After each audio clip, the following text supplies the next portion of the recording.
Good morning, everybody. Future of education. When most of us think about learning, and certainly when older generations think about learning, I think we think about it in an institutional context, don't we? We think that learning is a thing that we do in a place that we go. It is not something that's necessarily part of everything we do every day. It is a formalised practice that has an institutional wrapper around it. Now, we all know that's not true fundamentally, but nevertheless, in our kind of popular consciousness, in the way that societies and governments and economies think about and put resources into learning, we're fundamentally thinking about it from that institutional point of view. And as Lee was talking about earlier, that model hasn't changed in decades. Probably hasn't really fundamentally changed in hundreds of years. And the thing that I think personally is sort of missing from the way that we think about learning is actually how fundamental it is to who we are as people. So I would suggest to you that learning is actually the fundamental human skill. That's not to say that other animals don't learn, of course they do. It's just that the way that we learn and the importance of learning to us is a core part of who we are as a species and as individuals. It's fundamental to everything we do. It's as innate to us as eating. In fact, if we didn't learn, we couldn't eat, because where would we get the food from if we hadn't learned how to do that, right? But we've sort of forgotten about how fundamental that is, how integral it is to being a human. And that's partly, I think, a consequence of building an institutional approach to learning.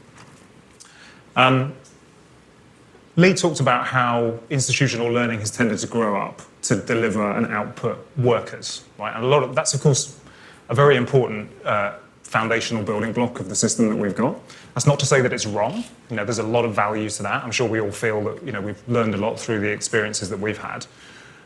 But it is a model that is very clearly out of date in a lot of really important ways. One of them is we understand, and this is interesting for me in my current job, I'm tasked with sort of looking at the world from the point of view of work. And if you look at the world from the point of view of work, and you think, okay, well, hang on, what does work need? What do companies need? What do the economies need? You see all of these massive gaps in skills. You see the inability of the way that we learn and train people to keep track with progress technologically, economically, socially that we're all facing today. So you see a huge amount of shortcomings with the formal education system's agility and ability to adapt to the changing world around us. We're no longer cogs in a machine in the way that perhaps in the Industrial Revolution we were seen as, right? The machines exist. The cog is now an algorithm. What's the role of a person in the way that our economies work today? All of that is changing, and I'll talk a little bit more about it. But it's not just about functional, productive, skilled workers.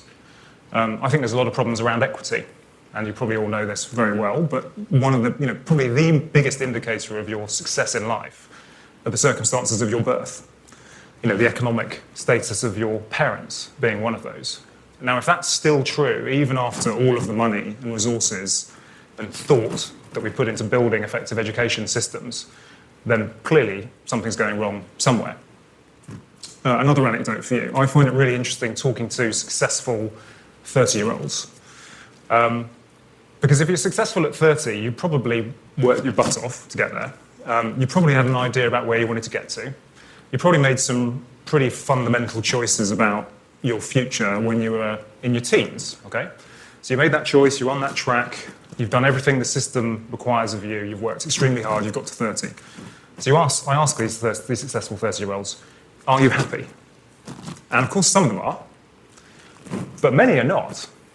So, okay, scratch the surface, why are you not happy? Well, it's not quite what I thought it was going to be. I didn't really know when I was 15 or 18 what was going to make me happy. And it's not really what I saw myself. It's not really how I felt it would be. Okay, so why don't you change it? I can't. Well, why can't you change it? Well, I can't change it because I've got responsibilities. Okay, I might have a family, I've probably got a car loan or a mortgage. But above all, I've got sunk costs in the choices and the experiences that I've had. And I can't abandon that, because if I do, I'll be going right back to the beginning again and throwing away all that progress that I've made. But why? Why is it the case that as we move through life, we feel as though once we're on that track, we can't get off it? And this is the real kicker for me. Why is it that the further we go down that road, the fewer the options we seem to have? Shouldn't it be exactly the opposite way around? Shouldn't the more we do, the more life experience we get, the more people we meet, the more choices we have, right? Not the other way around. There's something kind of fundamentally wrong, I think, with the way that we signal who we are and what we're capable of, particularly in the workspace. You know, that CV, which is really a kind of column of stuff we've done, right? We build a column of stuff that we've done and we stand on top of it, and that's how we compete. Look how high this column is, and this is a perfectly configured column for finance or for healthcare, right? Doesn't really tell us. First of all, it feels pretty lonely on top of that column, because where's the next one you can step over into? And it doesn't really tell anyone very much about you. So I think there's a lot of problems in the way that this market, this industry works around how we communicate about who we are as people and what we can do in a way that, you know, employers, for example, understand, in a way that we can understand and communicate with other people. But the third thing that I think is really sort of problematic, and this is not a kind of critique of formal education. I'm a great lover of formal education. I work for an education company. It would be career limiting of me to do that. Think fundamentally, what is the purpose of an education system? Now, I would suggest it is to help you discover what you love and become great at it. Surely that's the point, right? Isn't that what we all want? We want it for ourselves, we want it for our children if we have them, we want it for our friends, for our family. I want you to be happy and fulfilled. I want you to find what you're great at and that you love, and that's how you find fulfillment in life. How many of us can actually say that that's the case? I'm very fortunate. I feel that I am happy in what I do. I'm not going to claim that I'm great at it, but I know relatively few people for whom that's true, and I think that's a fundamental problem with the way that the system operates.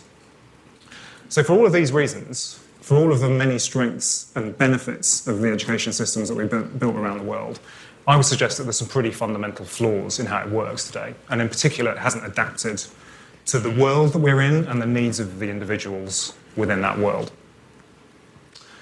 Now, paradoxically, I actually think the moment that we're in is a moment of real opportunity for a couple of reasons.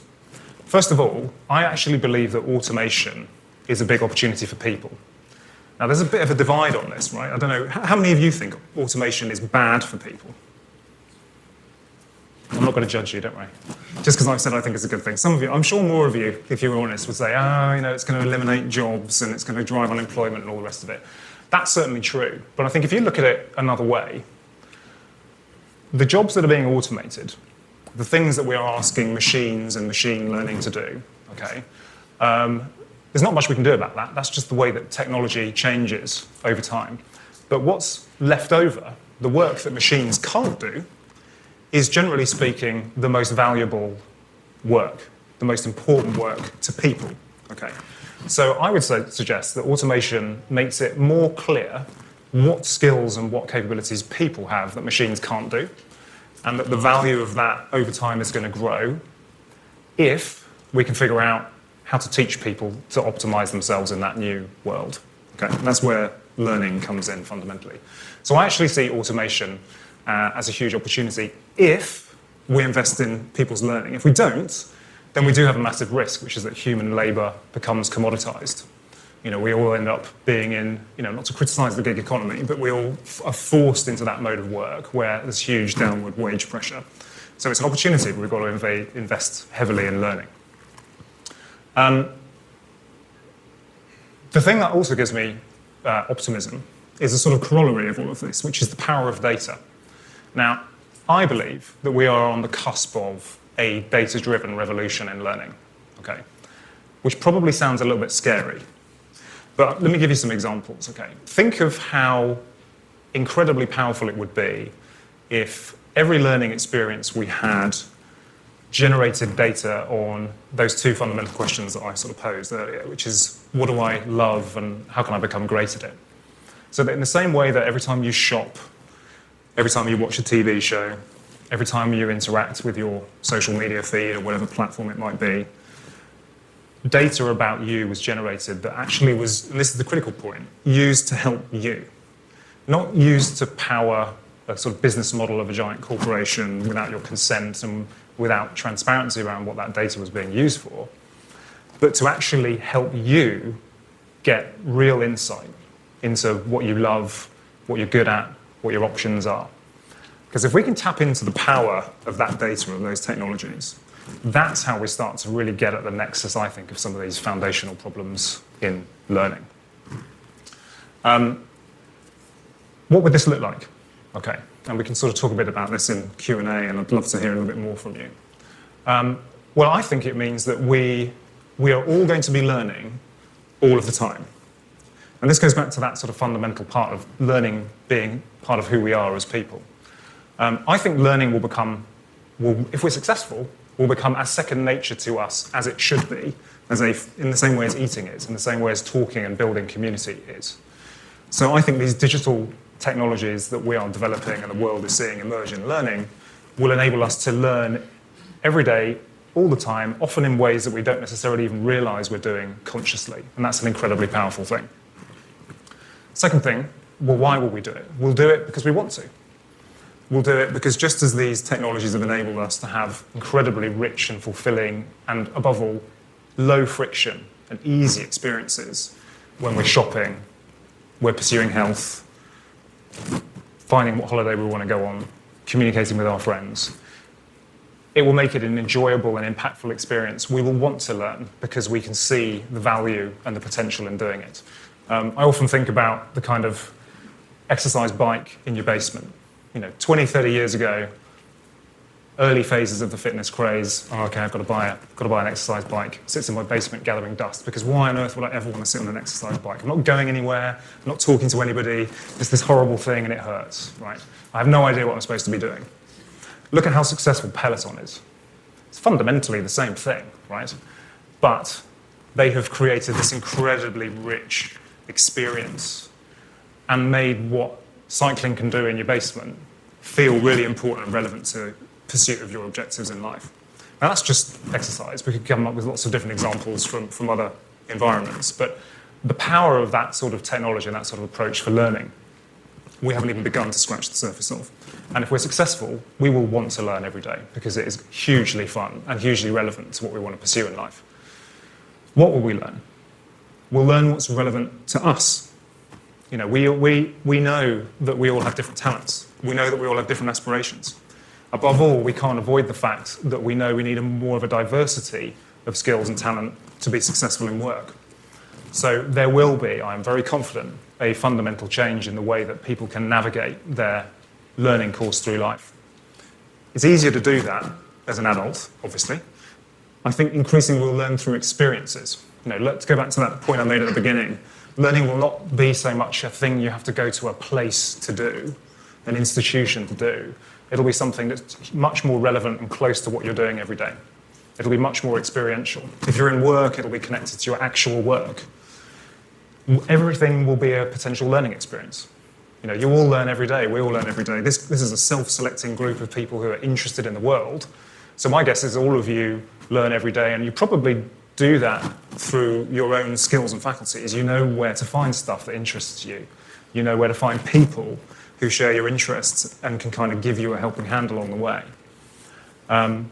Reducing that friction, bringing learning much more close to you every day in your everyday life experience, I think is a huge change that we're going to see ahead, enabled fundamentally by technology and driving that data, which is going to help make the whole system work better. So, two things I think that really come together in closing are the two messages that I want you to take away from this. First of all, that we need to and we will get back to the fundamentals of learning, to the joy and normality of it, to the centrality of it, to our everyday life. And secondly, that we will be able to do that through embracing technology, provided we set the sort of terms of reference for that in the right way. So it's based on trust and transparency, and it's about empowering you as an individual. Because I really do think that technology can, as it has done in so many other walks of life, augment and optimize our learning experiences and fundamentally augment and optimize our own opportunity in life and our own path through life and the choices that we take. So I am a techno-optimist, in case that's not immediately obvious. But I'd love to hear if you agree with me or whether you don't. Thank you.